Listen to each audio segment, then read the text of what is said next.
Hey guys, this is Illusion Podfic, and today we're going to be reading Conflict of Interest by Not a Dinosaur. Summary is, Batman approaches Jim Gordon with a shocking declaration. He will no longer be pursuing the Red Hood. Alright, without further ado, let's hop right in. The Batman, Jim would later tell Lieutenant Bullock, had never done anything he hadn't wanted to in his entire goddamn life.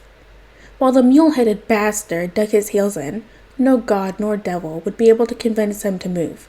He was as good as a stone monolith, only somehow even less expressive. Repeat that back to me.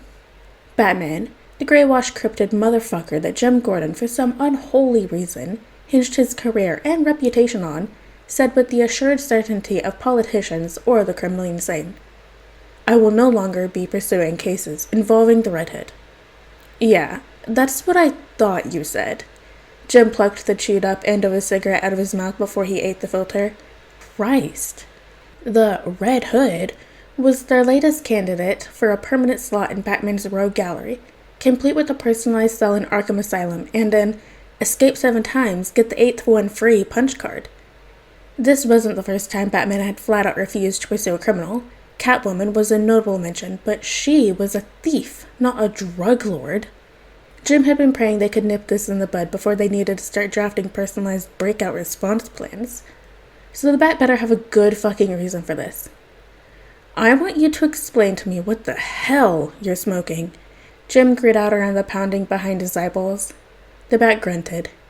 No, really, because I can't think of one good reason why leaving that maniac with the full run of the city is in any way a sane plan. Does he have something on you? Are you possessed? Help me understand what the hell is happening here. Jim stared bug-eyed into the milky whites of Batman's cowl, like he could telepathically command the man to spit out answers. This would be a great time to spontaneously develop psychic powers. On second thought, he really didn't want to know what it was like to live in Batman's head. Batman readjusted his weight, a gesture Jim had only placed after literal decades of knowing the man as an equivalent of the fidgeting of an awkward child. It would be unbecoming for the knight to kick his boots through the loose gravel on the concrete roof or to play with his cape, but the energy was well and alive. I believe it would be inappropriate for me to be the one to apprehend him, Batman told him. Inappropriate, Jim said with audible quotations. I have no intention to interfere with any investigations relating to him, but I must remove myself as a responsible party, he said, as though that cleared up the matter in the slightest.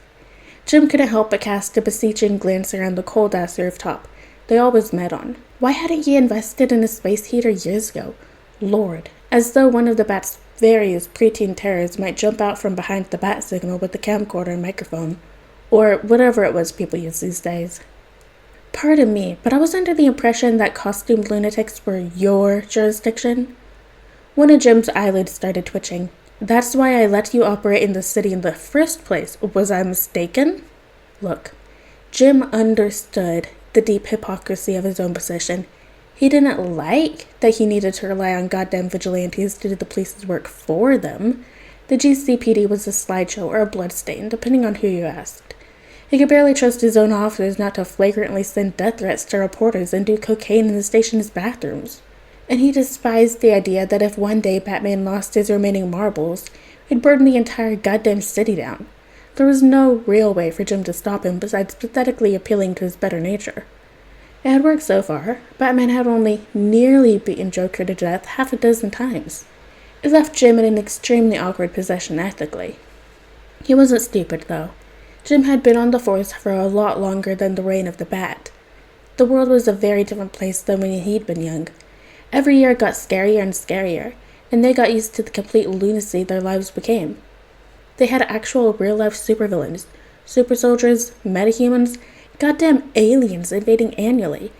Those he didn't necessarily believe they needed superheroes for, at least when he was feeling optimistic.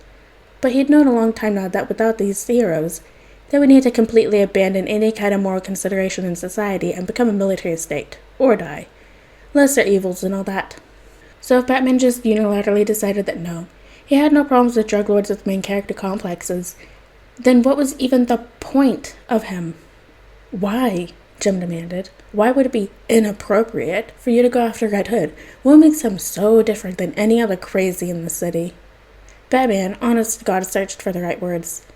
It would be a conflict of interest, he concluded. The wheeze that came out of Jim's mouth sounded like a kettle whistling. I'm going to need more than that.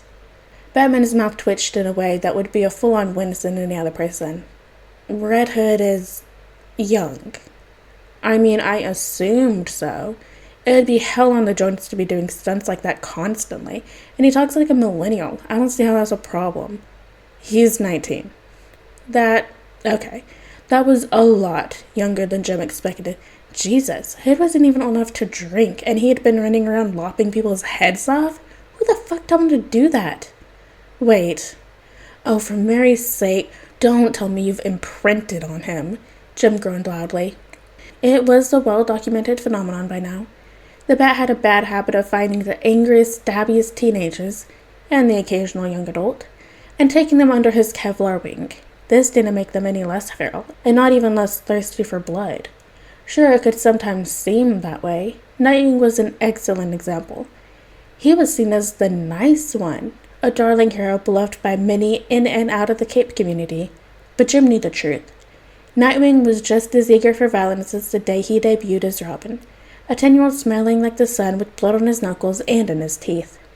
Batman's other apprentices were hardly any better. Batgirl, before she disappeared, was all the dodginess and dealt vengeance of the Bat with the rage and gumption of a teenage girl packed into one terrifying package.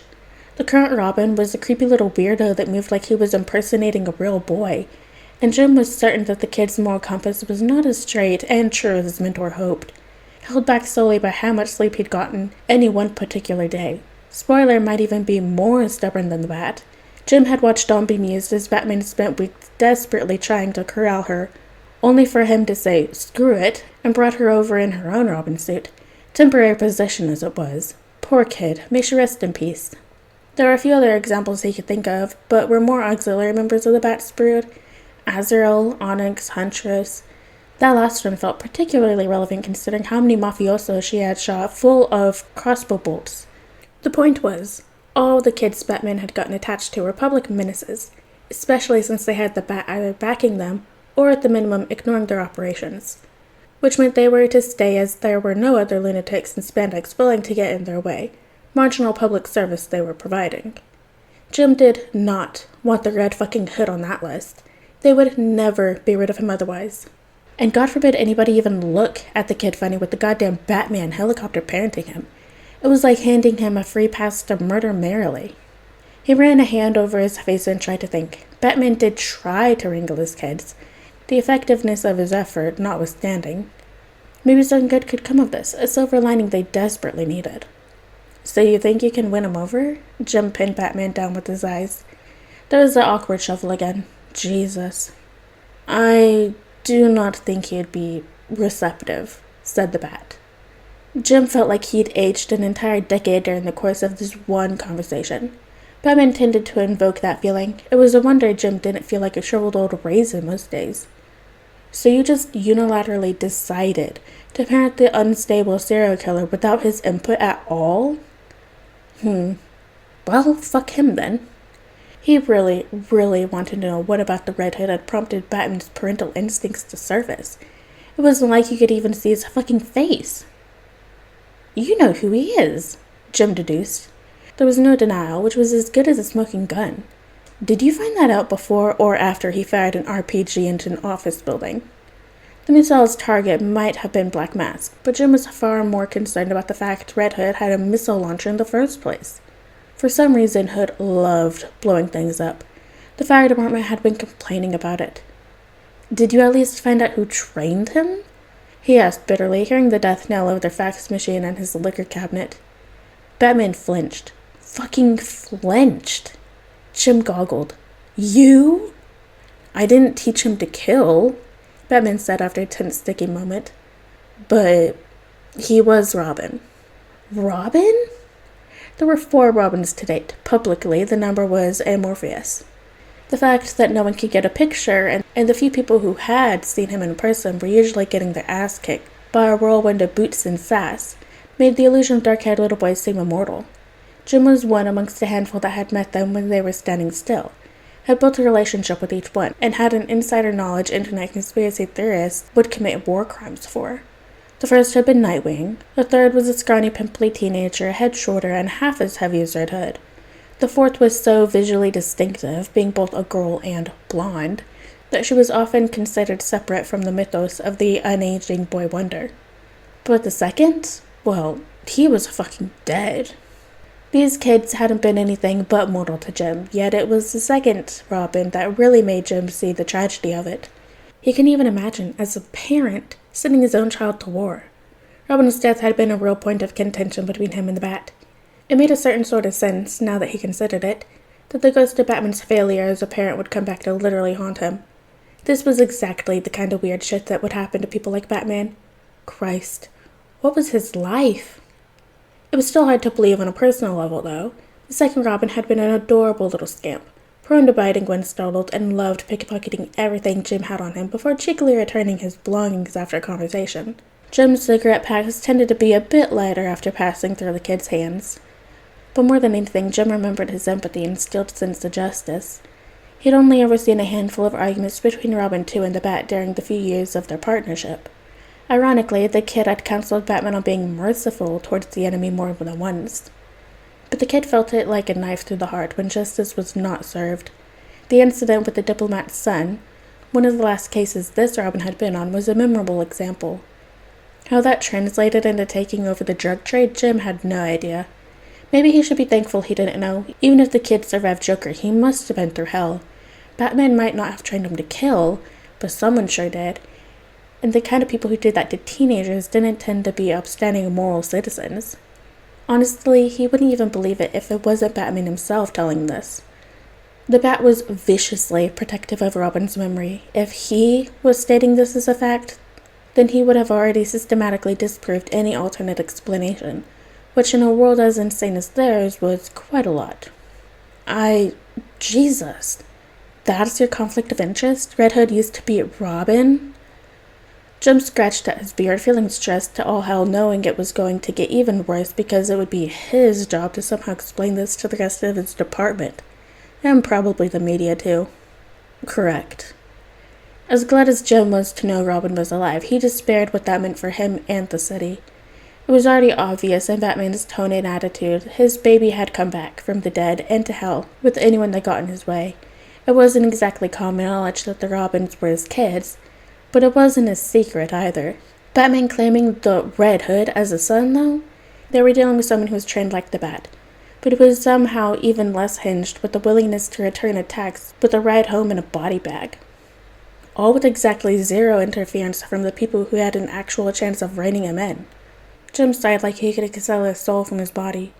Can you at least promise me one thing? Get that kid so much therapy. And even as he said it, Jim knew like a goddamn prophecy that the Red Hood going to therapy would not actually make his job any easier. If he was anything like his father, and Jim strongly suspected he was, then he was never going to stop. Hood had been spilling blood with the enthusiasm of splatter paint, in the sort of way that made it really obvious he was working through something personal. It might get less messy. Maybe he wouldn't be so liberal with the bullets and knives, but it would be a sunny day in Gotham before he would ever decide to hang up the hood for good. Batman and Red Hood were the exact same kind of crazy, the kind of crazy that half of Arkham Asylum was. They just pointed it in a different direction. What a match made in hell. It was already a full production just to corral the Bat. But at least he didn't go dropping corpses on Jim's doorstep like some kind of demented offering. This was going to be a nightmare. Like an omen of death and mayhem, a shine of metal caught Jim's eye. From a nearby roof, perched like a leather-clad gargoyle, was the Red Hood himself, watching down on their conversation. Jim couldn't even begin to guess his reaction from behind the helmet's eerie cat-like eyes and smooth faceplate. It was staring right at him, and with a shiver, Jim realized he'd only seen Hood because Hood wanted to be seen. Jim honestly couldn't picture the round cheeks and curly hair that belonged to Robin 2 under the helmet, but maybe that was the point. Just like it was hard to believe at first that Batman was even a human being. Also, what the hell had that kid been eating? He had not even been 5 foot tall, and 100 pounds soaking wet when he died at 15, the smallest Robin by a significant margin. Something wasn't right about this picture. Because kids with growth stunted that bad didn't suddenly sprout up more than a foot and pack on muscle like a champion weightlifter in a few short years. Noticing Jim's white knuckles and locked breath, Batman looked back over his shoulder. When he clocked Hood lurking, like a bat, he turned fully, and with a casualness that stunned and awed Jim, shot Hood a shy little wave. Hood responded with a raised middle finger. Jim buried his face into his hands. God help them all. Alright guys, that is the end of Conflict of Interest by Not a Dinosaur. I hope you guys liked it, and I'll see you next video.